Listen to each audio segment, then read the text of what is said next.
आखिरकार साइंटिस्ट ने टाइटैनिक के डूबने की वजह पता लगा ही ली। 14 अप्रैल 1912 को 11:40 पर आरएमएस टाइटैनिक का एक भयंकर एक्सीडेंट हुआ, जिसका घातक परिणाम 3 घंटे बाद नजर आया। 15 अप्रैल के सुबह करीब 2:20 पर अपने वक्त की सबसे बड़ी शिप टाइटैनिक अटलांटिक ओशन में समा गई। इस हादसे में 1500 से ज्यादा लोगों की जानें गई।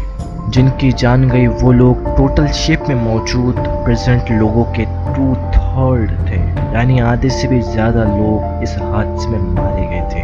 इस हादसे में मुख्य कारण आइसबर्ग को दिखाया जाता है और सालों से यही माना जा रहा है कि आइसबर्ग की वजह से ये टाइटैनिक का खतरनाक भयंकर एक्सीडेंट हुआ। लेकिन साइंटिस्ट की लेटेस्ट रिसर्च ने इस थ्योरी को डिबंक कर दिया, यानी इस थ्योरी को कि आइसबर्ग की वजह से टाइटैनिक क्रैश हुई, इस थ्योरी को गलत साबित कर दिया। आप देख रहे हैं रॉयल रियन नॉलेज अब हिंदी। आज हम आपको टाइटैनिक का वो सच बताएंगे जो पिछले 100 सालों से दफन था।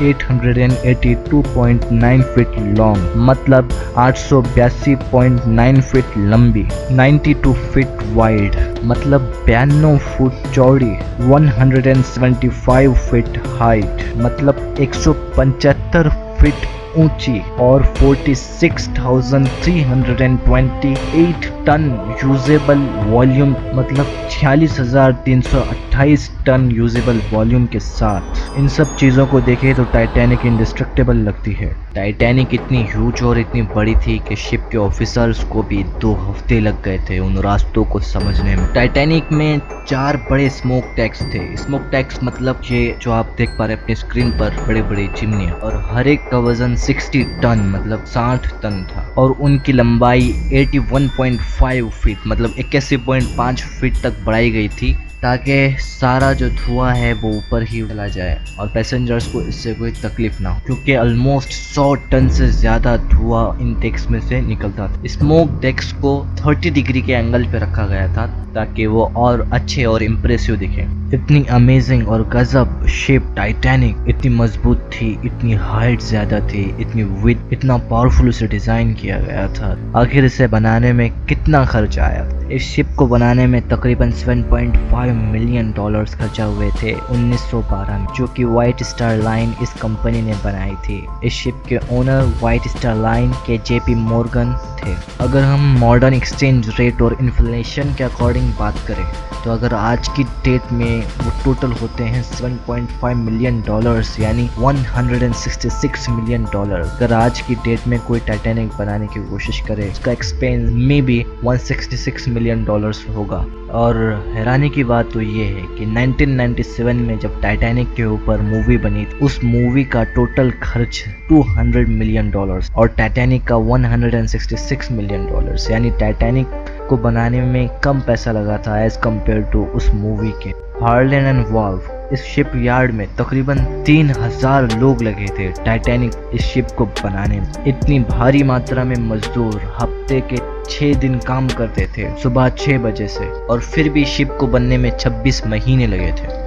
ये बहुत मुश्किल और रिस्की काम था। सोचिए 20 माले की बिल्डिंग पे काम करना, वो भी बगैर किसी सपोर्ट के, बगैर किसी सहारे के, कितना रिस्की है। लेकिन इन लोगों को पैसे चाहिए थे अपने घर वालों को सपोर्ट करने के लिए, अपने घर वालों का पेट भरने के लिए, इसलिए बेचारे मजबूरन करते थे। बिल्डर्स को लगभग 2 पाउंड मिलते थे हर हफ्ते के। अगर इंडियन रुपीस के हिसाब से देखें तो 186 रुपए। ये ज्यादा पैसे नहीं लगते, लेकिन उस वक्त के हिसाब से ये इतना अमाउंट था कि ये लोग अपने घर वालों का पेट पाल सकें। बदकिस्मती से टाइटैनिक के बनाते समय 8 लोगों को अपनी जान गंवाना पड़ी और 246 लोग जख्मी हो गए। तो ये यकीन करना बहुत मुश्किल है कि इतनी बड़ी और विशाल और अमेजिंग बड़ी शिप टाइटैनिक सिर्फ और सिर्फ एक आइसबर्ग की वजह से डूब गई, जिसे बनाने में इतनी मेहनत और इतना पैसा खर्च हुआ। नई रिसर्च हमें ये वजह देती है कि हम यकीन करें कि टाइटैनिक आइसबर्ग की वजह से नहीं बल्कि आग की वजह से डूबी है। जर्नलिस्ट सनन मलोनी, जिन्होंने टाइटैनिक के इस भयंकर हादसे पर तकरीबन 30 साल से भी ज्यादा रिसर्च और स्टडी की, इन्होंने ही पता लगाया है कि टाइटैनिक के ऊपर 34 फीट लंबा ब्लैक स्पॉट था जो कि आग की वजह से वहां पर आया था। इन्होंने ये नोटिस किया था जब ये टाइटैनिक के उन फोटोज को देख रहे थे जब टाइटैनिक अपनी पहली यात्रा पर नहीं गई। जर्नलिस्ट के पास टाइटैनिक के उन फोटोज का पूरा कंप्लीट एल्बम है जो टाइटैनिक के अपनी पहली यात्रा पर जाने से पहले लिए गए थे, जो टाइटैनिक का कंस्ट्रक्शन दिखाता है और उसकी पहली और आखिरी यात्रा की तैयारी। यह आग लगातार 3 हफ्तों से जल रही थी, वो भी बहुत ही हाई टेम्परेचर पर, इससे पहले कि कोई इसे नोटिस करता। मेटलर्जी एक्सपर्ट इस बात पर श्योर थे कि ऐसी कंडीशन में मेटल बहुत खतरनाक तरीके से कमज़ोर हो जाता है, यहाँ तक कि 75% मेटल की स्ट्रेंथ कम हो जाती है। इस वजह से आइसबर्ग को कोई भी तकलीफ नहीं हुई टाइटैनिक में होल बनाने के लिए। अगर टाइटैनिक में आग नहीं लगी होती तो आइसबर्ग का होल टाइटैनिक में कर पाना नामुमकिन था। लेकिन हैरान करने वाली बात तो ये है कि आइसबर्ग उसी जगह को हिट किया जो मेटल सबसे ज़्यादा कमज़ोर हो चुका था आग की वजह से। ये टाइटैनिक के उन अनसुलझे रहस्यों में से एक है कि आखिर ऐसा कैसे हो सकता है। इतना इत्तेफाक के आइसबर्ग उसी जगह को जाकर हिट किया जहां पर आग जल रही थी और 75% तक मेटल कमज़ोर हो चुका था। और मैनेजमेंट को इस आग के बारे में पता, लेकिन फिर भी उन्होंने किसी को इस बारे में नहीं बताया। उस वक्त हर शिप के टिकट कैंसिल हो गए और टाइटैनिक में हर कोई सफ़र करना चाहता था क्योंकि टाइटैनिक उस वक्त की सबसे बड़ी शिप थी। वर्ल्ड्स लार्जेस्ट शिप में सफ़र करने की सबकी ख्वाहिश थी और टाइटैनिक के सारे टिकट बिक चुके थे। अगर अब वो बताते कि टाइटैनिक में आग लगी हुई है तो शायद सारे कस्टमर्स उनसे टिकट के पैसे वापस मांगते और यहाँ उनका नुकसान होता, और यही वो नहीं चाहते थे। इसलिए उन्होंने किसी को कुछ नहीं बताया और शिप को अपनी पहली यात्रा पर भेज दिया। ये उनकी सबसे बड़ी लापरवाही थी, या कहें कि धोखा था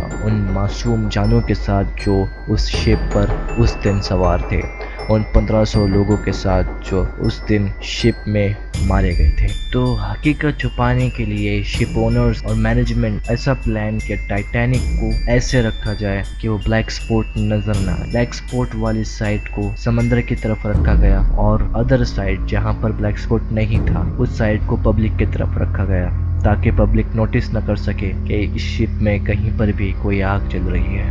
और फिर सफ़र की शुरुआत हुई। टाइटैनिक की इंटीरियर डिज़ाइन लंदन के रिट्स होटल के अकॉर्डिंग बनाई गई थी। शिप की आलीशान सीढ़ियाँ टोटल 10 मालों में से 7 मालों में जाया करती थी और इन सीढ़ियों को पेंटिंग्स और बेहतरीन स्टैचूज से सजाया गया था। फर्स्ट क्लास पैसेंजर्स के लिए फैसिलिटीज, इनके लिए स्विमिंग पूल था जिसमें गर्म पानी भी किया जा सकता था। टर्किश बाथरूम इन्हें दिया गया था जहाँ पर ये नहा सकते थे। इन्हें जिम दिया गया था जहाँ पर ये एक्सरसाइज कर सकते थे और एक स्क्वैश कोर्ट जहाँ पे वो स्क्वैश खेल सकते थे, यही जो आप देख पा रहे हो अपने स्क्रीन, और एक ब्यूटी सैलून, और लेडीज एक स्टाइलिस्ट को भी हायर कर सकते थे जो उन्हें डिनर के लिए तैयार करे। और यहाँ तक कि उनको एक न्यूज़पेपर भी दिया जाता था एटलांटिक डेली बुलेटिन के नाम से। फर्स्ट क्लास में अमीर लोगों के डॉग्स यानी कुत्तों के लिए भी एक जगह बनाई गई थी जहाँ पर इनके डॉग्स रह सकते थे, उनको वो चला सकते थे, फिरा सकते थे, यहाँ तक कि अपनी जर्नी में मतलब टाइटैनिक पर ही उस शिप पर ही वो उन्हें ट्रेन भी कर सकते थे। फर्स्ट क्लास वालों को 13 तरह के अलग अलग वैरायटीज दी जाती थी खाने में। 1500 वाइन की बोतल्स थी, 20,000 बियर की बोतल्स थी और 8,000 सिगार यानी सिगरेट्स थी, लेकिन एक भी बाइनोक्यूलर यानी दूरबीन नहीं थी। क्यों ये फैक्ट बताना जरूरी है? क्योंकि अगर दूरबीन होती, बाइनोक्यूलर होती तो शायद टाइटैनिक को बचाया जा सकता था। यहाँ पर और एक अजीबोगरीब कोइंसिडेंस जो कि टाइटैनिक की इस ट्रेजेडी का कारण, उस वक्त उस टाइम कोई भी सोनार सिस्टम नहीं हुआ करता था, तो वो थ्रेड्स को यानी अगर शिप पर है तो इसलिए, लेकिन बाइनोक्यूलर्स तो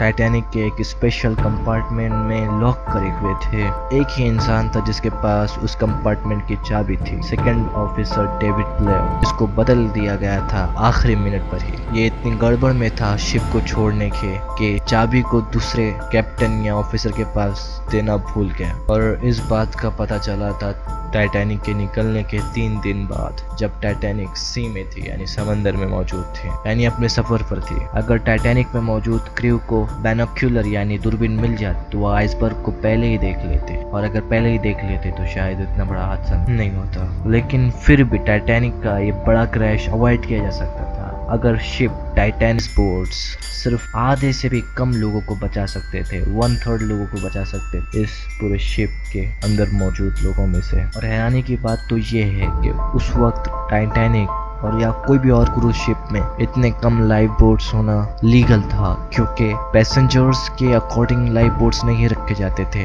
बल्कि शिप के टनेज यानी वजन के अकॉर्डिंग रखे जाते थे। टाइटैनिक के कंस्ट्रक्शन के टाइम पर ओशियन लाइनर्स, जो बड़ी बड़ी शिप होती हैं, ओशियंस में चलती हैं, पैसेंजर्स को लेकर ओशियंस में चलती हैं, उन्हें ओशियन लाइनर्स कहते हैं। उन शिप्स में लाइफ बोट्स की ड्रिल बहुत ज़्यादा फेमस और स्टैंडर्ड थी, मतलब वो किया करते थे life boat drill. Life boat drill मतलब कि एक ऐसी प्रैक्टिस जो पैसेंजर्स को और क्रू को ट्रेन करे, मतलब ऐसी सिचुएशन क्रिएट की जाती थी शिप पर कि अगर शिप डूबी तो क्या होगा, क्या करेंगे, लाइफ बोट्स को कैसे यूज करेंगे, को लाइफ बोट ड्रिल किया जाता। तो एक तरह से ट्रेनिंग होती थी कि इस तरह से लाइफ बोट को खोला जाएगा, इस तरह से पैसेंजर्स रिएक्ट करेंगे अगर कोई ऐसा हादसा या फिर ऐसा कोई कंडीशन क्रिएट होती है शिप पर जिसकी वजह से लाइफ बोट का यूज करना पड़े। एक तरह से ट्रेनिंग दी जाती थी लाइफ बोट्स की। लेकिन ये ट्रेनिंग, ये लाइफ बोट ड्रिल कभी टाइटैनिक के ऊपर दी ही नहीं गई, क्योंकि जो कैप्टन एडवर्ड जॉन स्मिथ है,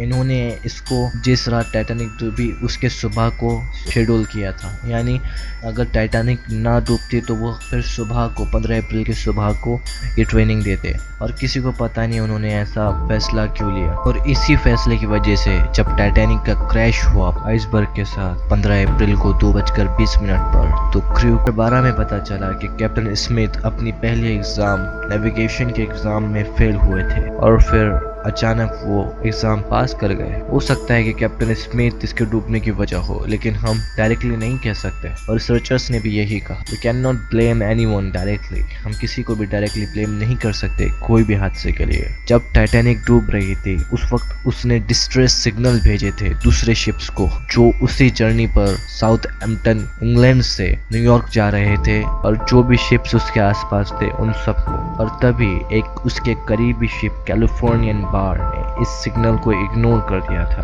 बाद में इस कैलिफोर्नियन शिप के कैप्टन की जॉब चली गई जब इस बात का पता चला। लेकिन मॉडर्न रिसर्चर्स ने ये बात पता लगाई कि उनकी कोई गलती नहीं थी। उस वक्त किसी ने भी टाइटैनिक के सिग्नल को नोटिस नहीं किया था, क्योंकि इसकी वजह फेनोमेनल ऑफ लाइट रिफ्रैक्शन था। जब ठंडी हवा के लेयर गर्म हवा के नीचे होते हैं, यानी the layer of cold air position under the warmer layers, it causes the thermal inversion। तो थर्मल इन्वर्जन होता है, और थर्मल इन्वर्जन से लाइट रिफ्रैक्शन का एक अजीब फेनोमेना होता है, और ये फेनोमेना मिराजेस को क्रिएट करता है। मिराजेस से जो भी सिग्नल होते हैं शिप्स के, वो एक दूसरे तक नहीं पहुंचते। रिस्क को अवॉइड करना, खतरे को अवॉइड करना, या फिर आइसबर्ग या आग, ये जो भी था, इसने हजारों लोगों की जिंदगी ली है और हजारों लोगों की जिंदगी बर्बाद की है। और आज भी साइंटिस्ट के दिमागों को अपने रहस्य में उलझा कर रखा है। आप कौन सी थियरी के बारे में बिलीव करते हैं? आखिर किस चीज की वजह से टाइटैनिक डूब गई? कमेंट्स में जरूर बताइए। अगर आपको ये इन्फॉर्मेशन और ये वीडियो अच्छी लगी है तो इस वीडियो को लाइक जरूर कर दीजिए, और अगर आप और भी बेहतरीन और अमेजिंग गजब वीडियोस देखना चाहते हैं तो इस चैनल को सब्सक्राइब कर दीजिए और बेल आइकन को भी क्लिक कर दीजिए, ताकि आप तक सारे नोटिफिकेशंस जब भी हम वीडियो अपलोड करें पहुंच जाए।